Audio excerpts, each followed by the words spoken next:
All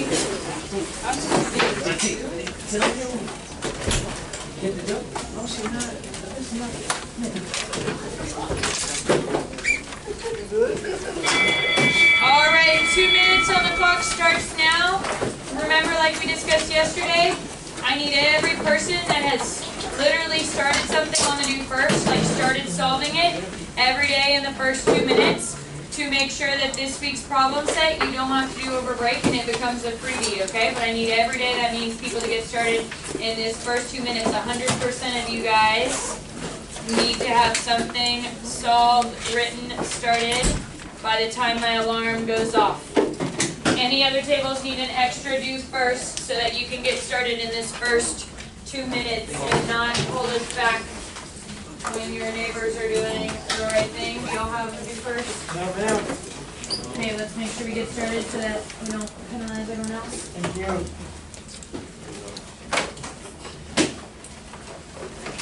You're down to 1 minute to get started.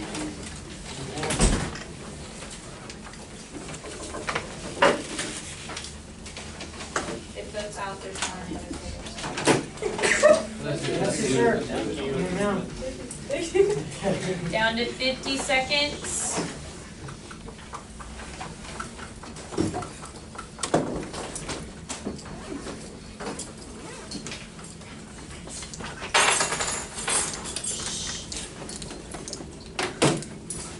Israel. Here. Felix. Here. Edith. Here. Eli. Here. Dahlia. Here. Stephanie. Diego. Here. Jimmy Lynn. Sandy. Here. Brandon. Here. Brian. Here. Juan Carlos. Here. Martin. Nin. Kennedy. Here. Giselle. Leo. Gustavo. Lirio. Here. Tyler. Melanie. Lazaro. Jonathan. Here. Messiah. Here. Joanna. Here. Kevin. Here. Gihom. Present. Christina. Here. Johnny. Here. Luis. Deanthea. Brian. Okay, I'm going to start walking around and peeking over shoulders to make sure everyone's started. I'm going to set another 2 minutes though for you actually to finish. But at this point, everyone should be started and working hard about what they know about cosine, tangent, drawing a picture of a triangle. Hold on, I got to check everyone before we're going to. I'll be right back.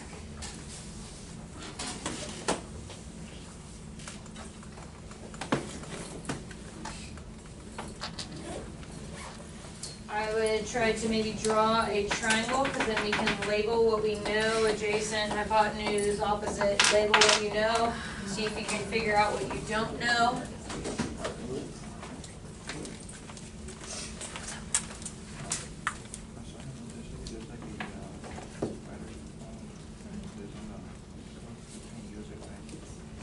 If it's on the bottom, just send it to the top of the box. Okay? But it can be a side, like, it's just like a decimal, so your side can be root 5. So draw your triangle and label the two sides based on what cosine is. Okay?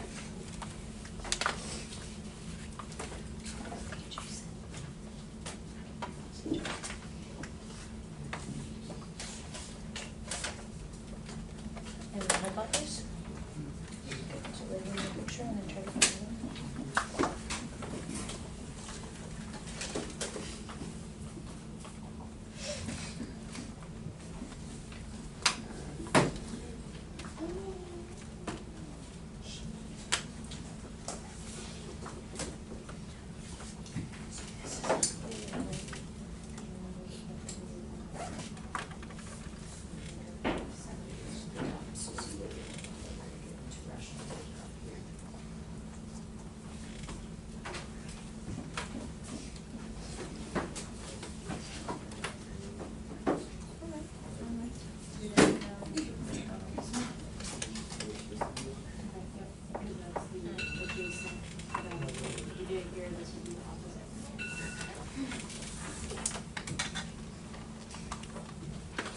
A few more seconds to try to wrap up in your time.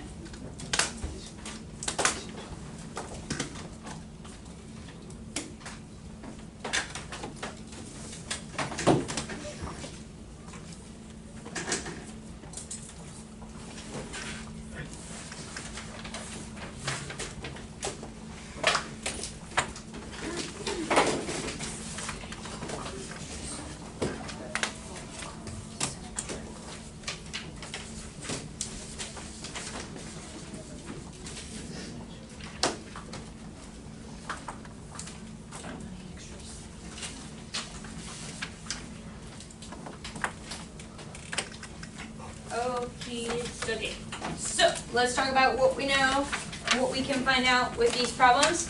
These are some good examples about how to take what we've been doing the last few days and make sure that you then, like in a problem, don't get overwhelmed and you can apply them to an actual situation. So just like we've been doing, we've been like drawing triangles and labeling them. I would urge you to not try to just like look at the answer choices and try to figure out which one's tangent, but really take the time to draw and label the situation here. We know that sine, cosine, tangent have to do with right triangles. You can pick where you want to put theta. I saw some people that put their angle down here, some people that put it up here. Depending on where you put it, that's just going to decide where your adjacent, hypotenuse, opposite are. Okay? Cool? If we know cosine is root 5 over 3, who can remind me what cosine is equal to? I saw a lot of people that wrote this on their paper, which is definitely a good way to help them get started. Cosine is equal to what ratio? What over what, Sandy? Adjacent over hypotenuse. Adjacent over hypotenuse, which means we have our adjacent and our hypotenuse because they gave us a fraction for cosine. So if I put theta here, then that means my adjacent, which is right next to it, is going to be root 5. My hypotenuse, which is here, is going to be 3 here. If you put your theta up top, then your root 5 is just going to be here and your 3 here. That's fine. Okay? Either way, we're missing the opposite side. Okay? So let's see what we need to find tangent. Raise your hand if you can tell me what tangent is. What ratio would we be looking for tangent? So see some more hands. You can look at SOHCAHTOA to help you, Melanie. Opposite over adjacent. So you're looking at your triangle, you say opposite. Oh man, I don't have that, so I'm going to have to find it. Okay? But adjacent, I know, is root 5. So I know for right now I'm going to have root 5 on the bottom. I'm not even looking at my answer choice yet. I'm going to solve the problem, and I'm probably going to have to do some sort of rearranging to find my answer choice. So I'm looking for the opposite. Now, I saw Lazaro, in order to do that, he used an inverse with these two sides to find the angle like we did yesterday. And then he used his angle to try to find his side. That works. That's one way. Can anyone think of another way that if we have two sides, we can find the third side on a triangle? Ehon? Pythagorean theorem. We could also do a squared plus b, which is root 5 squared, equals c 3 squared, and solve for it that way. Either way you solve for the side, I'm going to fast forward, you should get 2 for that side right there. Okay? And if you didn't do this, then you can be adding it on to your picture now, which means opposite is 2, so we end up with 2 over root 5. And you're like, yes, got it. And then you look at your answer choices and you're like, what? It's not there. I must be wrong. Guess I'll guess. And you circle one. No, don't do that. I do that. If it is 2 over root 5, who remembers why there is not an answer choice that is written like that? Felix? No square roots on the bottom. We need to rationalize the denominator, which is why you don't see any answer choices with a root 5 on the bottom. So you can either multiply times root 5 over root 5 and solve it, or if you remember how to do it in your head, some of y'all might be able to automatically write it, but I'm going to show when I multiply times root 5 over root 5 how I get to my answer. On the bottom I'll end up with just the 5, because I have 5 squared, but the square root cancels. On the top I have 2 root 5. So that answer is equivalent to 2 root 5 over 5, which is answer choice H. Okay? Does that clear up any misunderstanding with that one? Good? Okay. Okay, next one. We've got this hawk. Jeff is taking pictures of it. It's 100 feet up there, and the distance from them is d, and the angle of elevation is theta. So we can set up a trig ratio to try to solve for d once we know theta. The one that you choose might not be in the answer choice. That's why yesterday, remember I just had y'all like stick with me and we took a look at like looking at multiple ways to solve one. Okay? So if you look at this picture and you've got theta, 150 is the what? Opposite. Nice. So if you didn't already label that on your picture, go ahead and add that now. 150 is our opposite. Martin, what is D? D is our what? Hypotenuse. Raise your hand if you labeled those on your triangle. Nice. That's a good start. Okay, that's all I'm asking. Those first 2 minutes, I want you to start labeling things you know. Okay? Opposite over hypotenuse. So some of y'all might have thought, aha! Opposite over hypotenuse, sine Nope. of theta is 150 over D. And then you solve for D, but before you do that, maybe take a second and glance at your inch choices, because do any of them have sine? No. So this is where they're kind of forcing you to not necessarily use just your own strategy, but also recognize other trig functions that could be the same. So can anyone think of another trig function that also has O and H, opposite and hypotenuse? Giselle? Cosecant. C as C of theta. Cosecant is, instead of opposite over hypotenuse, it's hypotenuse D over opposite 150.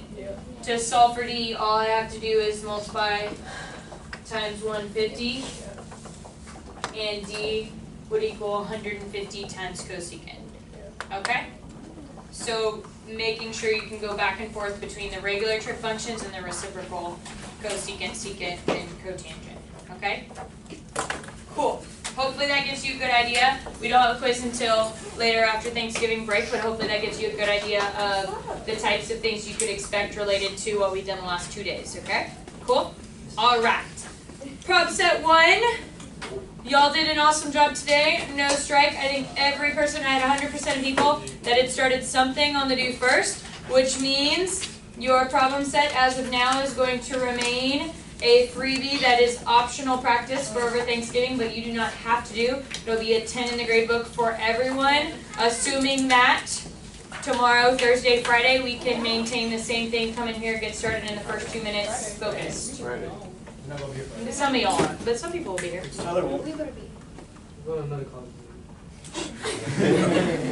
Okay, today we're going to be entering the land of Radians for the first time. Very exciting. Your whole life up till now, well, your math life, your whole life that you've been dealing with triangles and things like that, you have been referring to angles. Your whole life up to now so far, you've been referring to angles in what unit? Degrees. All right. Today, we're going to take that and kind of flip it upside down, and we're still going to be talking about degrees, but we're going to be introducing that they're actually over here, Giselle. Those three. Yeah. There is another way to write angles, and that is in something called radians. Okay. Thank you. I think I wrote that. Just like you can do normal conversions between like lengths, like for example, I could measure this room in feet or inches, right? And I could write it 2 different ways, either in feet or inches. Same distance, just written 2 different ways, right? Raise your hand if you can tell me the conversion if I wanted to go back and forth between inches and feet. Raise your hand if you know that. A lot of people probably know how many inches, feet for each other. Only inches to feet. No takers. Brian? You can use division, but how many? Who knows the conversion? Like how many are in what? 12 inches. The conversion is 12 inches to 1 foot, or a foot is 12 inches, depending on whether you're going from like inches to feet or feet to inches, right? Okay, so that's how we could either, yep, Brian's right, like divide or multiply, but specifically by 12, because that's our conversion for inches and feet, okay? Today we're going to learn how to convert between a radian, which is one measure of an angle, and a degree, which is a measure of an angle that we've been using for a while now. Okay, before we get to that though, that's going to be kind of a short part of the lesson, and it hasn't taken super long in my other classes. So before we get there, I want to make sure that y'all first know what a radian is, And why in the world do we even have radians when we could just use degrees? Like, what is the purpose of having radians when you could just deal with one of them? Why do we need two of them, right? Okay, so that is not a skill that's going to be assessed as much on like your unit exam. I'm not going to ask you like what is a radian, but in terms of y'all just being prepared for higher level math courses and really understanding what's going on here and not just like doing the conversions, I want you to understand what a radian is. So we're going to take the first 10 or so minutes right now to kind of explore where radians come from and why we have them, and then we're going to transition into actually taking degrees, changing them to radians, taking radians, changing them to degrees. Got it? Okay, so if you can turn to the page that looks like this, I believe is page 6. We are going to kind of walk through what angles are, what radians are, what degrees are. If you missed class yesterday and you don't have notes or a problem set, I think I'm cleared out on my cart from people grabbing them, but y'all can also get extra copies always back, remember, in the red, blue, yellow folder back there, so you can grab them. So quietly do that. So what I'm going to do is walk through this page. I split this up. I like chunked it into multiple paragraphs that we're going to kind of walk through what an angle is, what a degree is, what a radian is, to kind of place us in the mindset of this. So please try to do whatever you can to just kind of stick with me, wake your brain up so that you're really processing this information as we go through. So I'm going to ask someone right now to read this first paragraph for us, but what I need y'all to do while they're reading, you're not thinking about lunch that you didn't get to get from your locker and how you're going to have to go after school to McDonald's to make up for it and all that. I need you, while they're reading, to process what's going on. You should be able, when they finish reading, to cover it up, and if I call on you, give me a quick summary about like what the paragraph was about without rereading it to me, okay?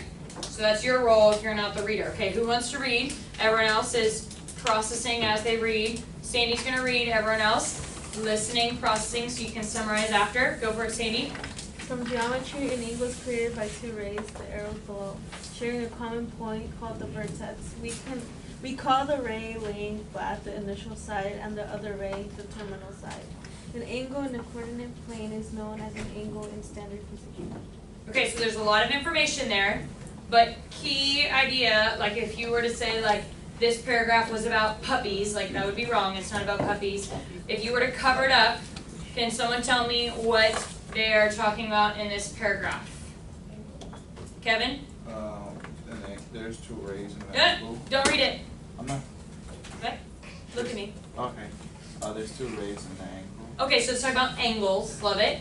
And specifically that an angle, let's step back to where an angle comes from. An angle comes from two rays. So let's go ahead and draw that. A ray is something that looks like this. So an angle comes from one ray that looks like this and a second ray that starts from that same spot, which you see in the paragraph that we call what? The vertex. The spot that they start at, the common point, is the vertex. Lovely, drawing this picture to translate the paragraph into your own picture of what's going on here. The starting ray that starts your angle is what we call the initial side of our angle. And then as our angle right here opens up, the ray at the top of our angle right here is what we call the terminal side of our angle. Cool? Okay. The last thing it says in that paragraph goes a little bit more into detail about how if you take an angle and you put it on the coordinate plane, which is our normal like quadrants, okay? If I put my angle on the coordinate plane, it always starts here, and then my angle could be facing any which way. Here's an example of an angle on the coordinate plane, and we're going to be labeling a lot today angles on the plane to show how many degrees they have as this angle opens up and gets bigger, bigger, bigger all the way around. Okay, part 2, let's get a little bit more specific about these angles on the coordinate plane. Can I get someone to read the second part? Brian, go for it. A positive angle is created by rotating the terminal side counterclockwise, and the negative angle is created by rotating the terminal angle clockwise. Okay, so if I have my coordinate plane, I have my initial side, we just said starting here, if I picture right now my terminal side, my initial side starting, my terminal side is starting like on top of that one, right? Yeah. At 0 degrees. It can either open counterclockwise, the opposite of a clock, or it could go clockwise like a clock down here, right? This is what we call a positive angle, like positive 1, 2, 3, 4, 5 degrees like that, okay? This is what we would say a negative 1, 2, 3, 4 degrees like that, okay? So if I open up my angle, let's say I open up my angle all the way to here, okay? If I describe it from this direction, that would be a positive some number of degrees. Y'all know some things about angles. What do we know that angle has to be bigger than? Anyone that is familiar with degrees before maybe can look at this and will know it has to be bigger than what, Lazaro? Like 90 is the right angle. This is an obtuse, it's definitely bigger than 90. So this is some number, maybe it's like positive 105 degrees or something like that, I don't know. But we could take a little protractor, anyone ever use those school before? And we could measure it. And this would be some sort of positive degree way to describe that angle. Okay? Now what you probably have not seen as much that we're going to look at more this unit is that not only could I describe this ray and this ray like that, but technically I could go from this ray and I could have opened it up this way and then it could have ended up in that spot, right? And I could have gone like this. So I could describe that angle instead as a negative number of degrees, however many degrees I would have to count backwards to get to that ray. It is not going to be, like if this was 105, it's not going to be negative 105. Notice this is a bigger like value than the pink part, right? The blue part's like bigger. We're going to learn on Thursday how to find what we call coterminal angles, or angles that are the same equivalent, but one's maybe positive and one's negative or something like that. Okay, so preview to that. But this is overall like what an angle is. Okay? And some of y'all already told me, you know this is like bigger than 90 degrees. We have a sense of the size of these in degrees. Now we're going to talk about the sense of like the size of these in radians. Okay? So let's talk degrees versus radians. Part 3. Thanks for sticking with me. We got 2 more sections.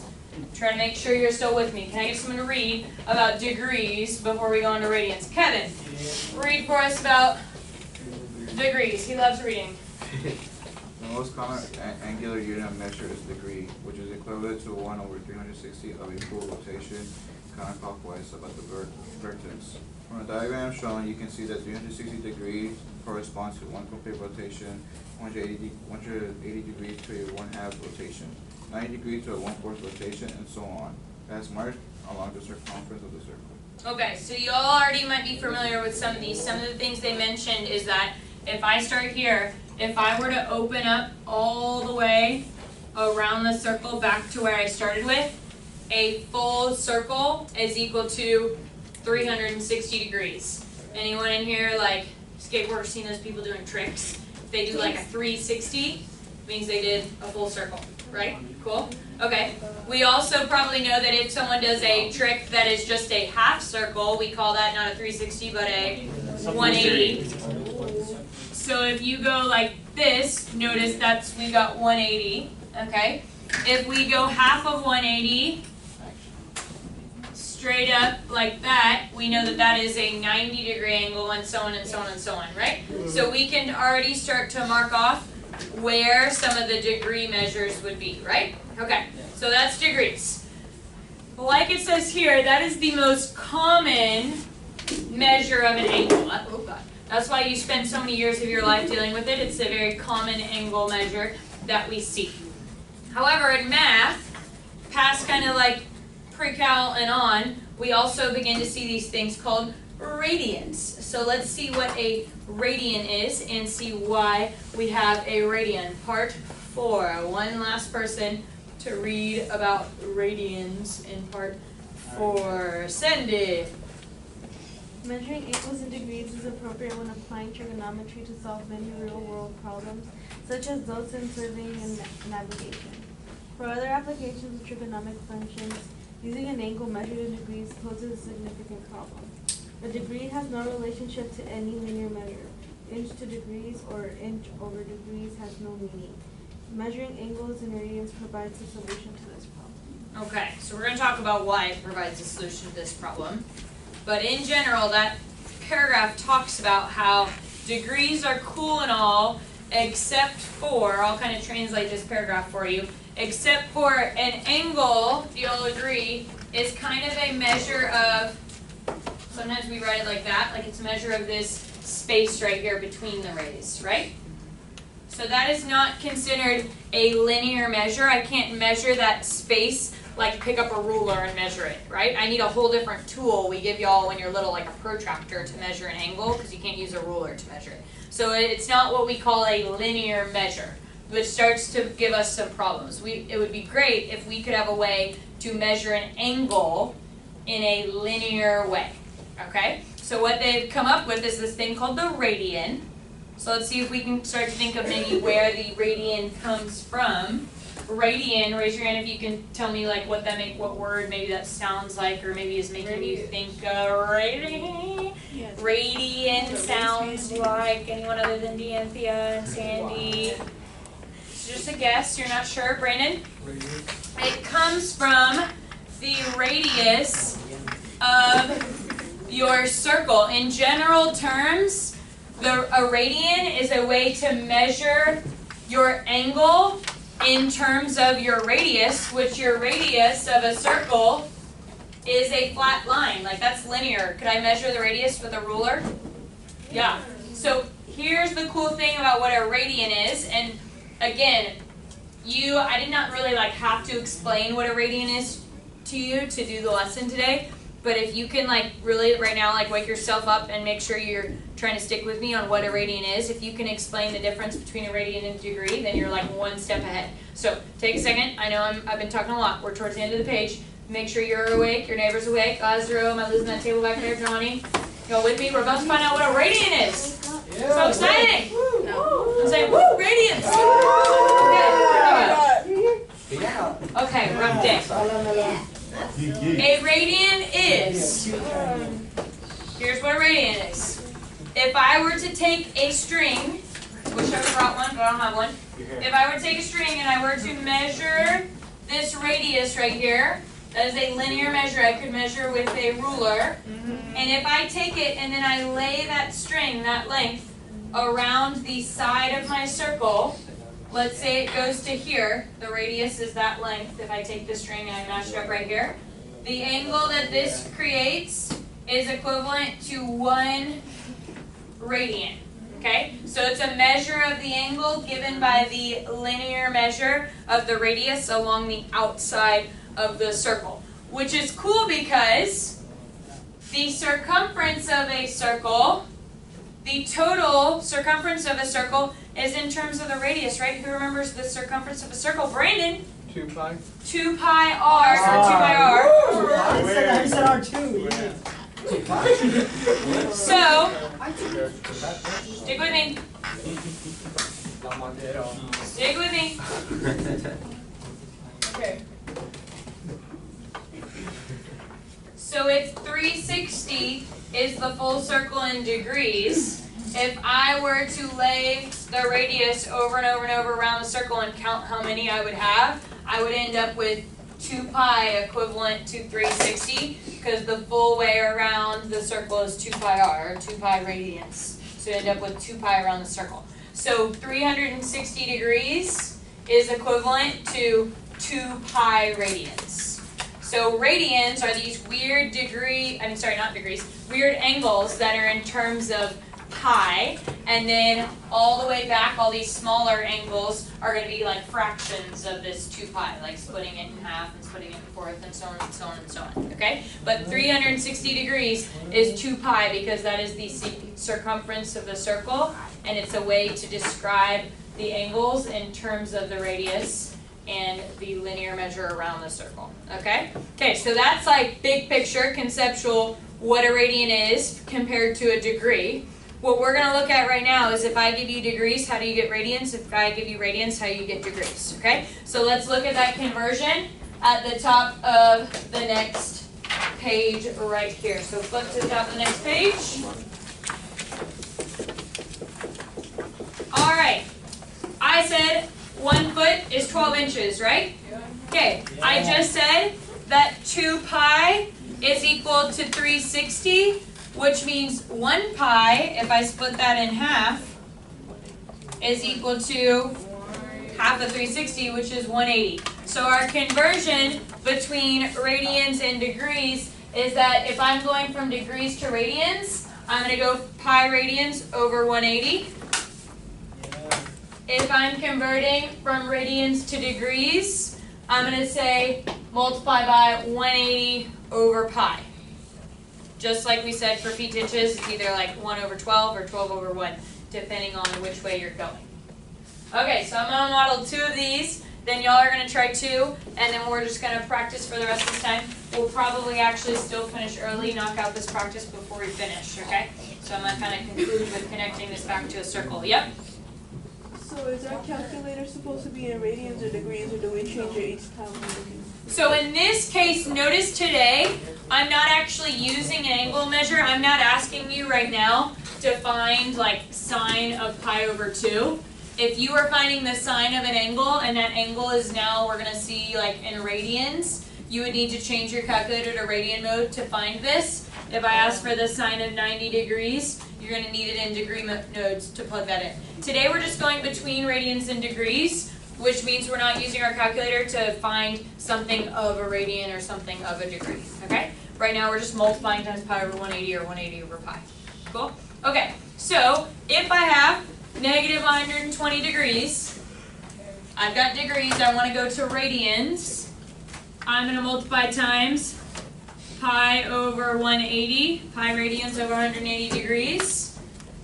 When I multiply fractions, I just get the tops and the bottoms, so I have 120 pi over 180, and then I'm just going to simplify this by hand. You're going to do these without your calculator. You're going to leave it as a fraction for me in terms of pi. If I have 120 over 180, you can start simplifying. They both have a 0, so I can divide by 10 to make it a little smaller for me. There's a lot of ways you could do this, but divide by 10 maybe first. Can anyone think of another factor that I could divide 12 and 18 by if I'm simplifying that fraction? Brian? 2, I can divide by 2. Anyone think of a bigger one? No? 6. Some people said 4. I'd say 6 is the biggest I can think of. Negative, you could divide by 2 and then keep going. Or divide by 6, you'd have negative 2 pi on top. 18 divided by 6, 3 on the bottom. And that is as much as you can simplify this fraction. So in radians, we would write that as negative 2 pi over 3. So basically, we took our full circle, 2 pi, and we want 1/3 of that, right? We would split it into 3. That would be the size of that angle. Okay? So these are all going to end up as like weird fractions because we're taking the 2 pi, the whole pi, we're splitting it up. Okay? Okay, next one. I got radians. Notice it's a fraction like the thing we just got. 5 pi over 6. I'm going to take that. I'm going to make it back into degrees, which means I'm going to multiply not times pi over 180. I want the pi's to like cancel, so I need the pi on the bottom, the 180 on top. Whenever I have pi on the top and the bottom, that's just a common factor that'll cancel. So I end up with 5 times 180 on the top.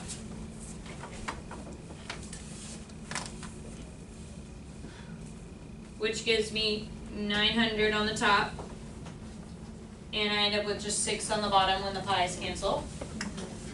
And then if I do 900 divided by 6,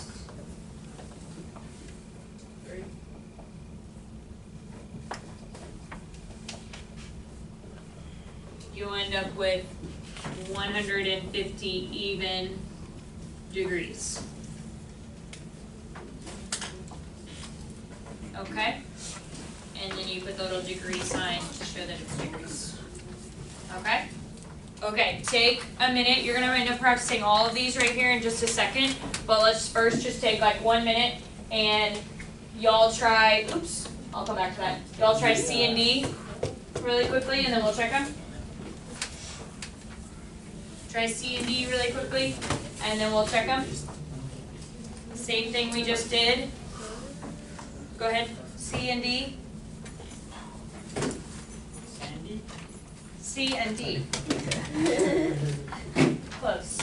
Not Sandy.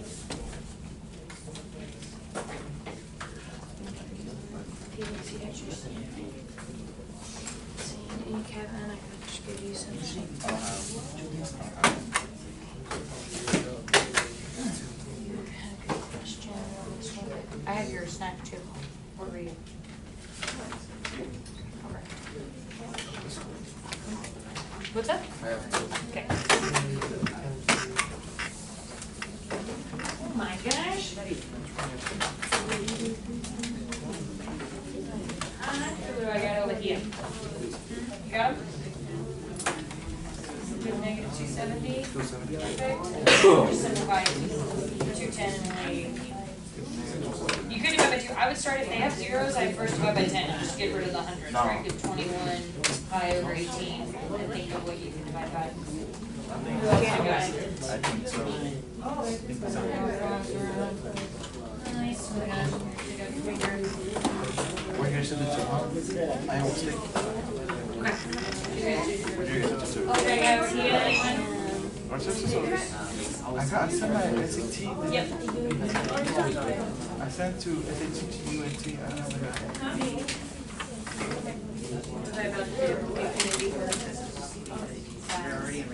When you sent SAT? You were normal, College board. Kennedy? Were you the normal ones or the lime ones?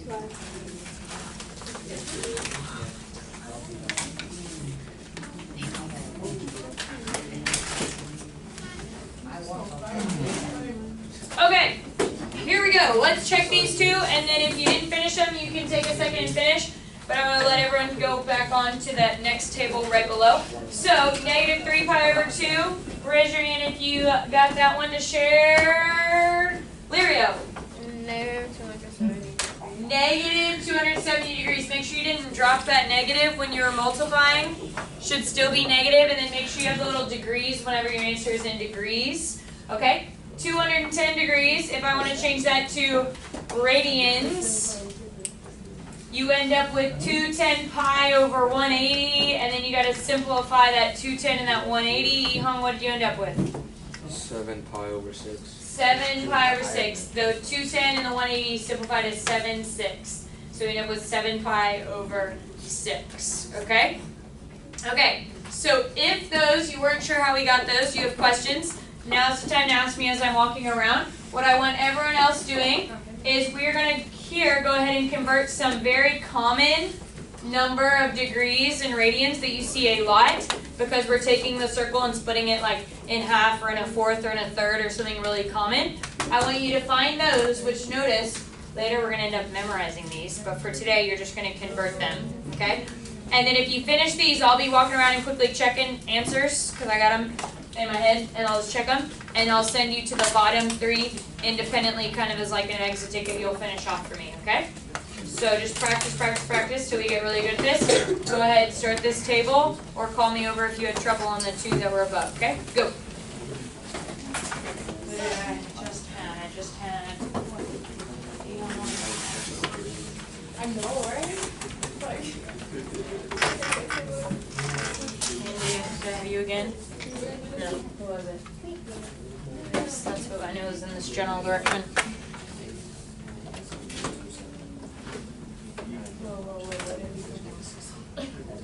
Let's see about this one. Okay, so how do you get from here to here?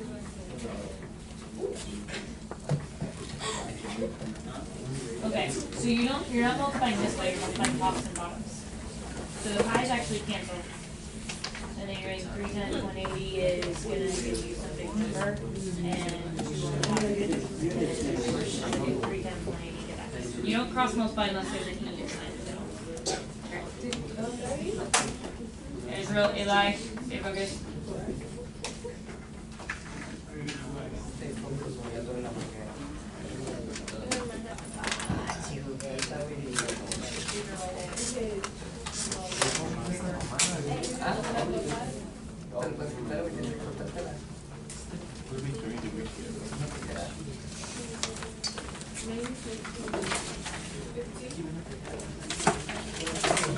Did you get a problem set, Brian? Those are out. Remember I said those folders are out. Did you get a problem set? Oh, yeah, I just need to, yeah, that one.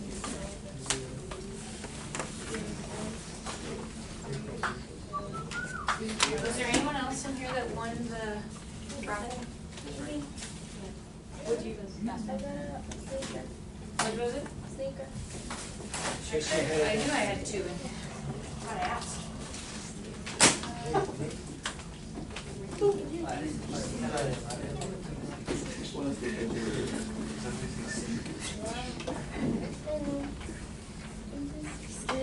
Perfect, okay. You're nearly done. We'll go on to the last three. You need me to show you?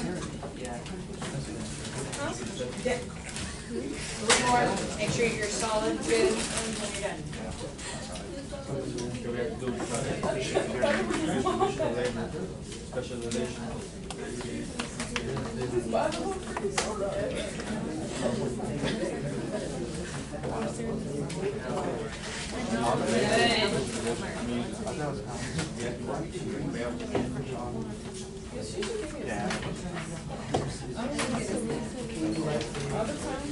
Got it? Feel better? Yeah. Right. What are you looking for? Because you're looking at it and you're not supposed to be. You're about to finish these, I promise, and then you will have extra time to go look at them. Because it's only 2:02, and if you finish these, then you'll have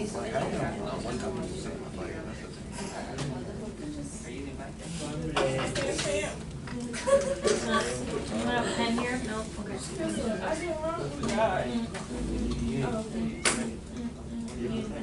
But these are only if I need Radians. Ah, You forgot them? Yeah. She just skipped everything. She got all the rest of it.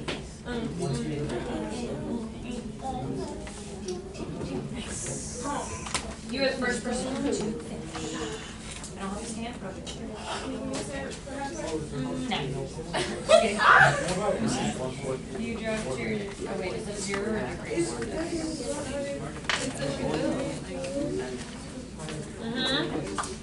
Do you like me to check?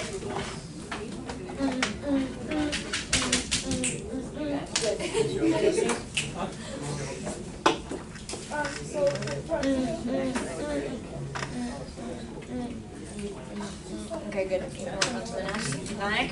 Then join us at the end. I'm going to kind of conclude us. Yes? The problem set, if it still isn't required, can we turn it in for an extra credit? I would have to see how extra works in the grade book. But yeah, I have it so that y'all can still practice it over Thanksgiving. Like if you want, or if you feel like it's easier, just want to knock it out. So let me think about what that could replace or be extra. Like maybe on the next quiz, if you could do like an extra one in the quiz to make up for anything you missed or something like that. You done, Brandon? You want me to check?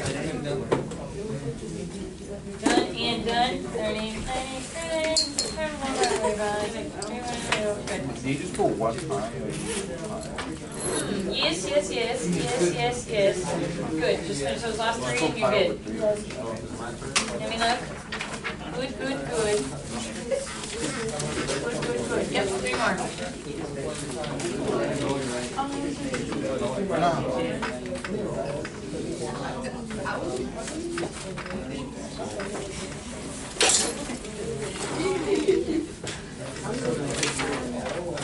Oh yeah. Do you want to see? Music? Good. You want to know something else? There's only two questions. What's the chart? Did I ask somebody to send the structure?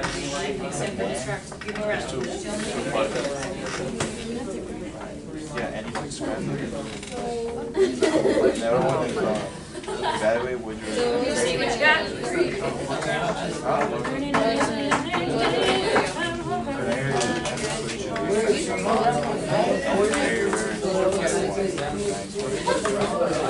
Good.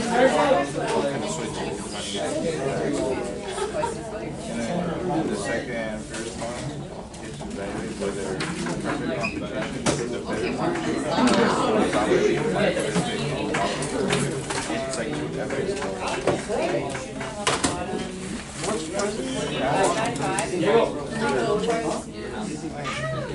pretty much hard. Divided by 5. Yeah, something like that. But the thing is, it's serious one. Right? Good. So then, now divide by 5. Yep. Good, nice. There's 3 left.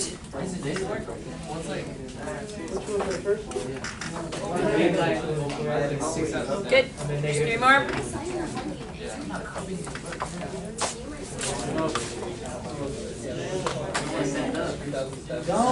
Gail. Other people are not. I know you're next. But nobody he wasn't. Huh? You're not helping, you're distracting. I know.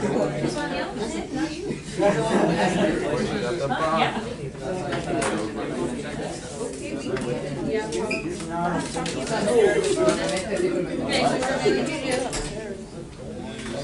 Which one are you working on? Where did this? Maybe. Okay, so how can it be higher than 6 radians? And you tell me to make it 3 letters.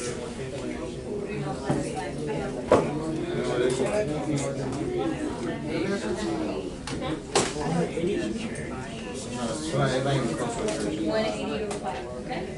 180 over 5, the 5 will cancel, and then do 180.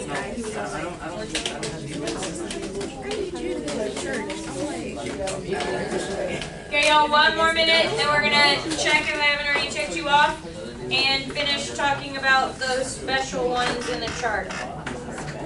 This guy.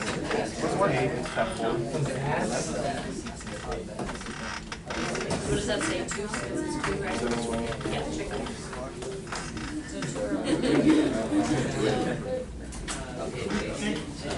So 30 more seconds.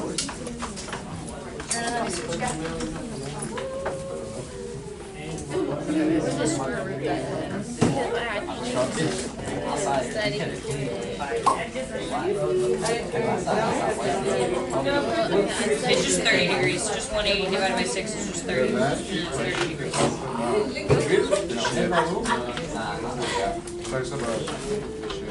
So 45 times.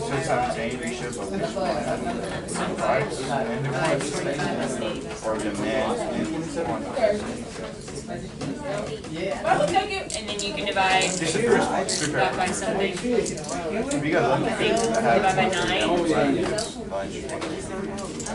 Yeah, divide by 9. 3. Wait, 27 divided by 9? 3. 3 pi over 4? What was the negative? No, never mind. Okay, eyes up here, because we only have 2 minutes, so I'm going to wrap things up, bring us back, and close us out. So, voices off, eyes up here, so I can get you out on time. Really quick, if you did the bottom 3, 240, negative 33 pi over 4, if I didn't get to check you, but I know I checked off most people. If you go back to the chart, keep those voices off. I want to really quick close by talking about these degrees right here and these radians. So like I mentioned before you went to go practice, these are special degrees and radians that we see a lot. If I could still see your eyes up here so I can let you out on time, because I'm going to wait till I have 100% of people following with me, because it's going to be a big part of the unit that we do when we come back from Thanksgiving. I'm going to give you a little preview, okay? These degrees are special because, for example, 360 is your full circle, which we said is 2 pi. 180 is your half circle. So you could have, I know a lot of people literally multiply this times pi over 180, but also just think about it. If I have half of 360 is 180, half of 2 pi is 1 pi, right? Okay? Then if you think 90 degrees is half of that, then I'm going to take pi and I'm going to half it, or say pi divided by 2, right? So I'm splitting it in half. So we're going to have to memorize these, but they make sense. So it's actually more efficient to just know them or think about them in a picture than physically doing the conversion and multiplying times pi over 180 or 1 over pi every time, right? Last one. 45 degrees is splitting it in half again. So that would be not pi divided by 2, but pi divided by 4. It's like splitting it in 4. Okay? Cool? Alright, pack up. Have a lovely rest of the day. I'll see you tomorrow.